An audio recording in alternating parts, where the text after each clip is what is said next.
bow, bow, bow, No, bow. It's like the two detectives. Spy music. Exactly. They say, surely you can't take us off the case, Chief. We We're doing don't such a good play by the job. rules, Chief. Just give us one more chance. Anyway, it is Max and Charlie with you until 4.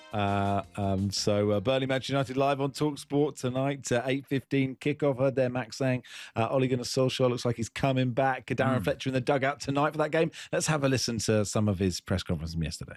Don't like to make any major decisions or things without speaking to Sir Alex, and that's something I've done since I've been at the club and since I've left the club. And everything I do, I've got a really good relationship with Sir Alex, so it's probably the first person that phoned actually, so I wanted to speak to him first and ultimately to get his blessing, to be perfectly honest with you. I think he deserves that respect. I wanted to run it by him what he thought, and he was supportive of it, and he echoed my thoughts, which I've always said.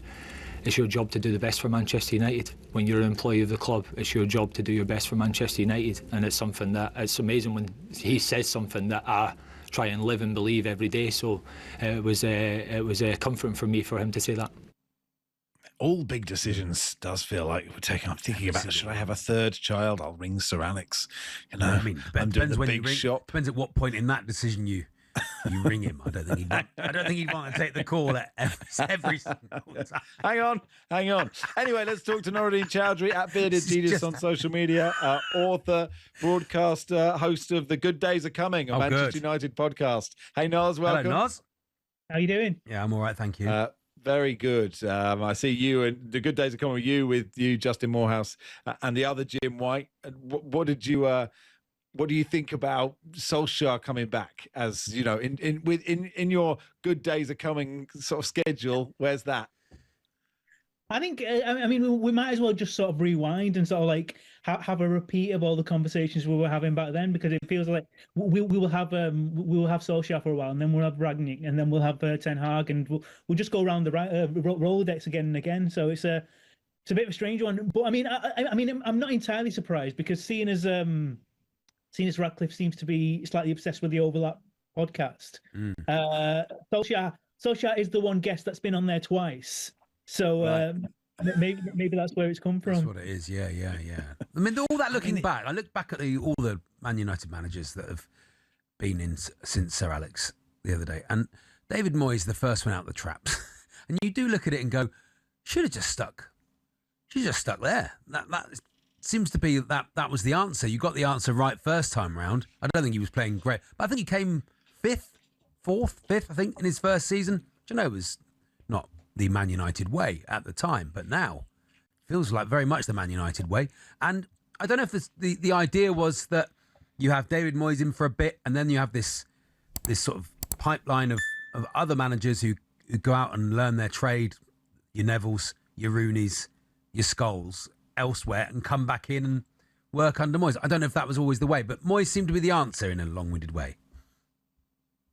Well, I mean, I'm not sure anyone was the answer as such. It was just different questions being asked of each sort of person coming in. It just feels as if it's mess upon mess, and every single time a manager comes in, they've got their own philosophy and their own ways of doing stuff. They're given a bit of money, so they slap their layers of sort of players onto the squad, and then somebody else comes in, they bring their players in. So you've got a really expensive squad now, and it's just got the remnants of everyone's leftovers of like the players that they signed or they wanted, and the club's got zero identity now. And then the irony of the last manager is he was one manager who actually had a very definitive and sort of sure idea of what he wanted and what identity he wanted, and they sort of they let him have free reign on that sort of formation and that idea for 18 or 14 months, and now that's been ditched. So the next person will come in and have their own ideas. There's no through line at all. And within that, Jason Wilcox, who obviously most of us just think quite a good left winger back in the day, but like Ruben Amorim could lose to Grimsby, he could go on these terrible runs, the football could be bad, but that's all fine. But if you cross the path of Jason Wilcox, that is it. I don't know if I don't know if you've seen this quote that's come to light in the last 24 hours, where I think he was talking to ex-players at some sort of event in I think October or November, and he said, "I'm a coach at heart. I'm a coach inside. It can cause problems because I always want to interfere with what the manager is doing." Yeah. And that is not good for. I mean, first of all, it sort of tells you so much about what went wrong towards the end with Amorim, but also it kind of makes you worry about the future because, I mean, I've mentioned this before, but like this idea of like blurred lines and basically everyone overstepping their position. Because first of all, with all due respect to Jason Wilcox, like who is he to dictate to the manager what formation to play and what players to use? He doesn't have to face the press. He doesn't have to face scrutiny. He is not the manager. He's not the head coach either. And this whole idea of like was Amorim a head coach or a manager? Even if he was just a head coach, give him that autonomy to do that. Yeah. And then also you've got Ratcliffe, who is far too involved and far too accessible. There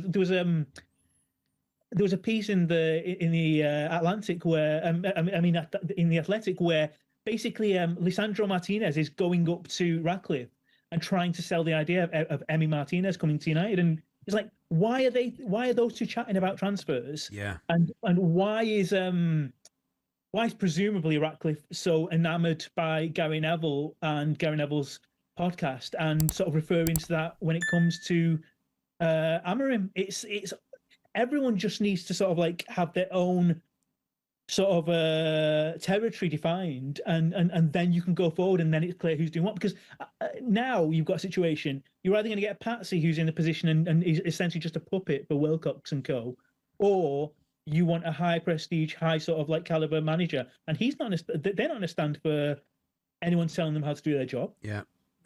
Jim Ratcliffe's not the first, and he definitely won't be the last businessman who's got involved in football, because it offers some glamour, it offers some excitement that isn't pushing numbers around. And that's what a lot of businessmen want. Once they make all the money you could ever spend, they want glamour and excitement and people to go, wow, you're amazing, and what a great thing you're doing, and to be in the papers. And that's what it feels like Jim Ratcliffe's got now. He's like, okay, here you are. You own a part of one of the biggest clubs in the world. All the eyes are on you, and yet you're making these odd decisions. Do you think Amorim will finally want the job by the summer? Do you think it is? Because didn't he say he didn't want it when he first got it? He was tried to put it off for a bit to come back. to come back, and then maybe this summer is when he goes, actually, I probably should have done that and wanted harder. That. My actual question is, who do you think next? Who's going to come in after the selection of Man United legends that come in next?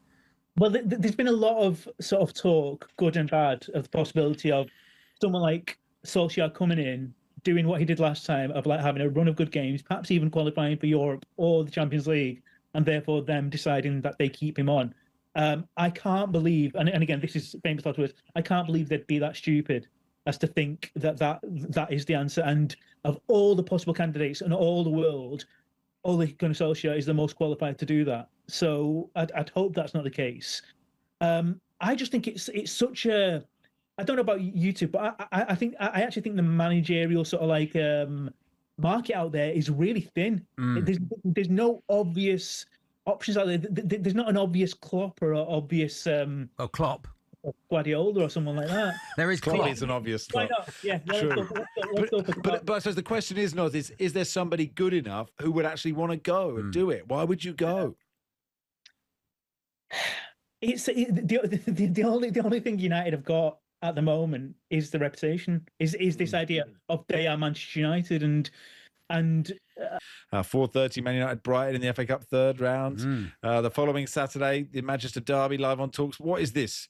Talk Manchester United. There are other clubs, Talk Devils in this league. Anyway, you are listening to Rushton and Baker on TalkSport in partnership with Toolstation. Gear up for those darker nights with electrical and lighting offers. Next stop, Toolstation. Vittorio Angelino, Italian-Irish comedian, Celtic fan, nutmegged Berbatov the other day. We'll talk to him about that in just a second.